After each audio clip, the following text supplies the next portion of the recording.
Kitchen.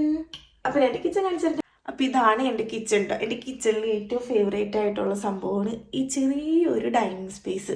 കാരണം എന്ന് വെച്ചിട്ടുണ്ടെങ്കിൽ എപ്പോഴും ഫുഡ് അടി കാര്യങ്ങളൊക്കെ ഇവിടെ ഇരുന്നിട്ടാണ്. ഞങ്ങൾ ഇവിടെ ഇരുന്നാണ് മെയിനായിട്ട് ഫുഡ് അടിയും കാര്യങ്ങളൊക്കെ ചെയ്യാറ് കേട്ടോ. നമുക്ക് അപ്പുറത്ത് വേറെ വലുതുണ്ടെങ്കിൽ അത് ഗസ്റ്റോ ആരെങ്കിലും ഒക്കെ വരുമ്പോൾ മാത്രമേ ഉള്ളൂ കേട്ടോ. അപ്പോൾ ഇതെന്താ സംഭവം അല്ലേ, ഇതിൻ്റെ ഉള്ളിൽ, അടുക്കളയുടെ ഉള്ളിൽ വേറൊരു റൂം. ഇത് നമ്മുടെ സ്റ്റോർ റൂമാണ് കേട്ടോ. ഈ സ്റ്റോർ റൂമിൽ ഞാൻ ഫുള്ളിങ്ങനെ തുറന്ന് കാണിക്കണമൊന്നുമില്ല, ഇത്രയും കാണിക്കുന്നുള്ളൂ. കാരണം അത് ഫുള്ളിങ്ങനെ എല്ലാ സാധനങ്ങളും നമ്മൾ ഇത് വെച്ചൊക്കെയാണ്. അപ്പോൾ നമുക്ക് അടുക്കളയിൽ ഇങ്ങനെ ഒരു സ്റ്റോർ റൂം ഉള്ളത് കൊണ്ട് തന്നെ നമ്മൾ ഈ ഷോപ്പിങ്ങൊക്കെ കഴിഞ്ഞ് വരുമ്പോൾ നമ്മൾ കുറേ ബൾക്കായിട്ടൊക്കെ വാങ്ങിച്ചിട്ടുണ്ടെങ്കിൽ അതൊക്കെ നമുക്ക് അതിനകത്ത് സ്റ്റോർ ചെയ്യാം. ഇപ്പോൾ ഞങ്ങൾ അത്യാവശ്യം ഒരു ഷോപ്പിങ്ങൊക്കെ കഴിഞ്ഞ് വന്നോളൂ. അതുകൊണ്ട് തന്നെ നമ്മുടെ ഡൈനിങ് ഏരിയയിൽ നിറച്ച് കണ്ട ടേബിളിൽ നിറച്ച് സാധനങ്ങളുണ്ട്. അത് നമ്മൾ ഷോപ്പിംഗ് കഴിഞ്ഞ് വന്നേണ്ടിയാണ് കേട്ടോ. പിന്നെ ഞാൻ വലിയ ആർഭാടിച്ച് ഇങ്ങനെ ക്ലീനിങ്ങും കാര്യങ്ങളൊന്നും ചെയ്തില്ല. നമുക്ക് പിള്ളേരും കാര്യങ്ങളുള്ളതുകൊണ്ട് നമ്മൾ എത്ര ഇത് ചെയ്താലും വിത്തിൻ സെക്കൻഡ് നമുക്ക് കിച്ചണിൽ എപ്പോഴും എന്തെങ്കിലും പാത്രമായിട്ടോ ഗ്ലാസ്സായിട്ട് എന്തെങ്കിലുമൊക്കെ എടുത്ത് ഇത് ഇവിടെ. അപ്പോൾ എൻ്റെ ഒരു കിച്ചൻ്റെ ഒരു ഞാൻ കാണിച്ചു തരാം. എൻ്റെ കിച്ചണിൽ പറയുകയാണെങ്കിൽ ഇതേ കണ്ടത്, ഈ മൂലയ്ക്ക് കുറേ കുപ്പികൾ കൂട്ടി വെച്ചിട്ടുണ്ടെന്നല്ലേ. ഇത് വേസ്റ്റ് കുപ്പി ഇതൊന്നല്ല. നമുക്കറിയാമല്ലോ ജർമ്മനിയിൽ ഇങ്ങനെ നമുക്ക് കുപ്പികൾ കൊടുത്തു കഴിഞ്ഞാൽ കാശ് കിട്ടുമെന്നുള്ളത്. അപ്പോൾ നമ്മൾ അങ്ങനെ കൊടുക്കാൻ വേണ്ടി വെച്ചേക്കുന്ന കുപ്പികളാണ് കേട്ടോ. അതിങ്ങനെ സ്റ്റോർ ചെയ്ത് വെച്ചേക്കുന്നതാണ്. പിന്നെ അത് തന്നെ മതി ഈ ഒരു സെക്ഷൻ എന്ന് വെച്ചിട്ടുണ്ടെങ്കിൽ നമുക്ക് അടുപ്പ്, സിങ്ക് അങ്ങനത്തെ കാര്യങ്ങളൊക്കെയാണ്. ഈ ഒരു പോർഷൻ ഞാൻ പരമാവധി ഞാനിങ്ങനെ ഒഴിച്ചിടാൻ നോക്കാറുണ്ട് കേട്ടോ. എപ്പോഴും ഞാനിങ്ങനെ ഇതിങ്ങനെ ഒഴിച്ചിടാൻ നോക്കും. അത് എന്താ പറയുകയെന്ന് വെച്ചിട്ടുണ്ടെങ്കിൽ ഓൾറെഡി നമുക്ക് അടുപ്പും സിങ്കും അങ്ങനത്തെ ഇതൊക്കെ ഉള്ളതുകൊണ്ട് ഇവിടെയും അപ്പോൾ ഫുള്ളായിട്ട് ഇരിക്കണ്ടല്ലോ എന്നുള്ളത് വിചാരിച്ചുകൊണ്ടാണ് കേട്ടോ. അപ്പോൾ നമ്മുടെ സാധാ പോലെ അടുപ്പും കാര്യങ്ങളൊക്കെയാണ്. ചോറും കറി ഉണ്ടാക്കി വെച്ചേക്കണേൻ്റെയാണ് പാത്രങ്ങൾ അതൊക്കെ അവിടെ ഇരിക്കണത് കേട്ടോ. അങ്ങനെ പിന്നെ അടുത്തൊരു സംഭവം എന്ന് പറയുന്നത്, നമുക്ക് വേസ്റ്റ് മാനേജ്മെൻറ്റ്. ജർമ്മനിയിൽ വേസ്റ്റൊക്കെ നമ്മൾ പക്കയായിട്ട് കളഞ്ഞില്ലെങ്കിൽ നമുക്ക് ഫൈനും കാര്യങ്ങളും ഏതിക്കൂടെ വരുമെന്ന് പറയാൻ പറ്റില്ല. അതാണ് അവസ്ഥ. അപ്പോൾ നമ്മളവിടെ പ്ലാസ്റ്റിക് വേസ്റ്റും പേപ്പർ വേസ്റ്റും പിന്നെ ഫുഡ് വേസ്റ്റ് നമ്മൾ കബോർഡിൻ്റെ ഉള്ളിലായിട്ടാണ് വെച്ചത്. പിന്നെ അവിടെ ഇട്ട് നമ്മുടെ ഇത് വെച്ചിട്ടുണ്ട്, എന്താണ് ഗ്ലാസ്സൊക്കെ ഇല്ലേ പൊട്ടണ ചില്ലൊക്കെ ഉള്ള വേസ്റ്റ്, അതൊക്കെ അവിടെയും വെച്ചിട്ടുണ്ട് കേട്ടോ. അപ്പോൾ ഇങ്ങനെ നമ്മളെപ്പോഴും വേസ്റ്റൊക്കെ നമ്മൾ തിരിച്ച് ഇങ്ങനെ വെക്കണം, അല്ലെങ്കിൽ നമുക്ക് നല്ലൊരു എമൗണ്ട് ഫൈന് കിട്ടും.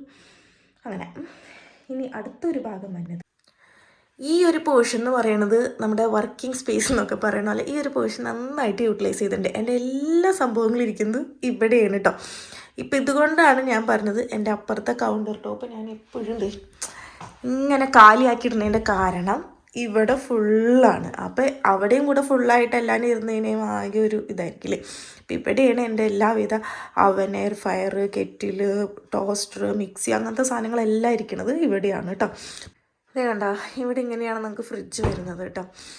നമുക്ക് താഴെയാണെങ്കിൽ നമുക്ക് പാത്രമൊക്കെ വയ്ക്കാനുള്ള സ്പേസാണ്.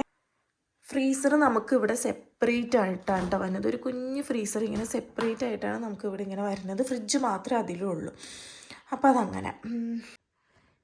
പിന്നെ ഞാനിവിടെ എൻ്റെ ചെടികളൊക്കെ ഇങ്ങനെ നിരത്തി വെച്ചിട്ടുണ്ട്, വെറുതെ രസത്തിന് വേണ്ടി നിരത്തി വെച്ചിട്ടുണ്ട്. പിന്നെ നമുക്ക് ഇവിടെ ഇങ്ങനെ മുകളിൽ നമുക്കിങ്ങനെ സ്പേസ് ഉണ്ട് ഇതൊക്കെ വെക്കാനായിട്ട്. ഇവിടെ കണ്ടിങ്ങനെ കുഞ്ഞി സാധനങ്ങളൊക്കെ വെക്കാനായിട്ട് ഇവിടെ ഇങ്ങനെ സ്പേസ് ഉണ്ട്. പിന്നെ അതേപോലെ തന്നെ അങ്ങനെ ടിന്നുകളും കാര്യങ്ങളും വെക്കാൻ മുകളിൽ സ്പേസ്. പിന്നെ താഴെ ഇങ്ങനെ നമുക്ക് ഡ്രോയർ പോലെയുണ്ട്, ഇങ്ങനെ വലിക്കണ ഡ്രോയർ പോലെയാണ്. അപ്പോഴും നമുക്ക് കുറേ പാത്രങ്ങളും സാധനങ്ങളൊക്കെ അങ്ങനെ അവിടെയും കൊള്ളും. പിന്നെ ഒരു ഡിഷ് വാഷ് ഉണ്ട്. ഇത്രയൊക്കെ കാര്യങ്ങളാണ് ഉള്ളത് കേട്ടോ.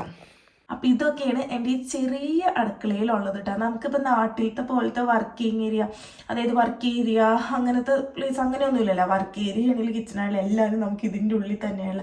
പൊതുവേ ജർമ്മനിയിലൊക്കെ ഈ കിച്ചണൊക്കെ വലിപ്പം കുറവായിരിക്കും. പക്ഷെ എന്തോ ഭാഗ്യത്തിന് ഇവിടെ ഞങ്ങൾക്ക് കുറച്ച് വലിപ്പത്തിന്, അത് ജർമ്മനിയിലത്തെ വെച്ച് നോക്കുമ്പോൾ അത്യാവശ്യം കുറച്ച് വലിപ്പമുണ്ട്, വലിപ്പത്തിന് കിട്ടി. പിന്നെ ഒരു സ്റ്റോർ റൂമും കൂടെ കിട്ടിയതുകൊണ്ട് തന്നെ അത്യാവശ്യം നമുക്ക് സ്പേസും കാര്യങ്ങളൊക്കെ ഉണ്ട് കേട്ടോ. അല്ലെങ്കിൽ നമ്മൾ ഭയങ്കര തിങ്ങലായിപ്പോൾ. ഒന്നാമത്തെ നമ്മൾ ആളെണ്ണം കുറച്ച് കൂടുതലാണ്, അതുകൊണ്ട് തന്നെ. അപ്പോൾ നമുക്കിത് അത്യാവശ്യം സ്പീഷ്യസ് ആയിട്ടുള്ള ഒരു കിച്ചൺ തന്നെയാണ്. പിന്നെ നമുക്ക് ഈ കബോർഡ് ഇങ്ങനത്തെ സാധനങ്ങളൊക്കെ ഉണ്ടല്ലോ, ഇതൊക്കെ നമ്മൾ തന്നെ വാങ്ങിച്ച് നമ്മൾ തന്നെ ഫിറ്റ് ചെയ്യുക, അങ്ങനെയാണ് ചെയ്യേണ്ടത് കേട്ടോ. ഇതിന് മുമ്പ് ഞങ്ങളിവിടെ താമസിക്കാൻ വന്നപ്പോൾ ഞങ്ങളുടെ കിച്ചൺ എങ്ങനെയായിരുന്നു ഉള്ളത് ഞാനിവിടെ വീഡിയോ കൊടുക്കാം കേട്ടോ. അങ്ങനെയാണ് നമുക്ക് ജർമ്മനിയിൽ പൊതുവെ വീട് എടുക്കാൻ വരുമ്പോൾ നമുക്ക് ഉണ്ടാവുന്നത്. നമ്മളാണ് കിച്ചണൊക്കെ സെറ്റ് ചെയ്യണത്. ചില സ്ഥലത്ത് നമുക്ക് ഇതേപോലെ കിച്ചൺ സെറ്റ് പാടി കൊടുക്കും. അപ്പോൾ നമ്മൾ എക്സ്ട്രാ പേയ്മെൻറ്റും ഉണ്ടാവട്ടെ. ഇപ്പോൾ ഞങ്ങളിപ്പോൾ ഇവിടുന്ന് മാറിപ്പോവുകയാണെങ്കിൽ നമുക്കിപ്പോൾ ഈ കിച്ചൺ വേണമെങ്കിൽ ഇങ്ങനെ തന്നെ വെച്ചേച്ച് വേറൊരാൾക്ക് കൊടുക്കാം. അപ്പോൾ നമുക്ക് വേറെ റെൻറ്റിന് വന്ന ആളുടെ അടുത്ത് പറയാം നമ്മൾ കിച്ചൺ ഉൾപ്പെടെ തരാം, അപ്പോൾ നമുക്ക് കിച്ചൺ ഇത്രയാണ് റേറ്റ് എന്നും പറഞ്ഞു കൊടുക്കാം. അതല്ലെങ്കിൽ നമുക്ക് പോകുമ്പോൾ ഇതൊക്കെ നമുക്ക് പൊളിച്ച് കൊണ്ടുപോവുകയും ചെയ്യാം കേട്ടോ. അങ്ങനെയാണ് ഇവിടെ എപ്പോഴും കിച്ചൺ നമ്മളിങ്ങനെ ഇതായിരിക്കും, ഓപ്ഷണലായിരിക്കും. ചിലപ്പോൾ ഉണ്ടാവുള്ളൂ, ചിലപ്പോൾ ഉണ്ടാവില്ല. അത് നമ്മൾ ഈ ഇതൊക്കെ നോക്കണ സമയത്ത്, വീടൊക്കെ റെൻറ്റിന് നോക്കണ സമയത്തൊക്കെ അതിനോട് അറ്റാച്ച്ഡ് ആയിരിക്കും. കിച്ചൺ ഉള്ളതാണോ ഇല്ലാത്തതാണോ അങ്ങനത്തെ കാര്യം. നമുക്കിതുപോലെ സെക്കൻഡ് ഹാൻഡ് കിച്ചൺസും ഒരു ആപ്പ് വഴി നമുക്ക് നോക്കിക്കഴിഞ്ഞാൽ വാങ്ങിക്കാൻ കിട്ടും കേട്ടോ. എന്നിട്ട് നമുക്കത് എടുത്തിട്ട് വന്ന് നമുക്ക് നമ്മുടെ കിച്ചണിന് മാച്ച് ആവണ ഇതിൽ നമുക്ക് ഫിറ്റ് ചെയ്യുമോ എന്താണെന്ന് വെച്ചാൽ ചെയ്യാവുന്ന കാര്യമുള്ളൂ കേട്ടോ. അപ്പം ഇങ്ങനെയൊക്കെയാണ് ഇവിടുത്തെ ജർമ്മനിയിൽ ചെറിയൊരു വലിയൊരു അടുക്കള ഞങ്ങളുടെ കേട്ടോ. അപ്പോൾ എത്രയുള്ള വയ്ക്കുമ്പോൾ ബൈ.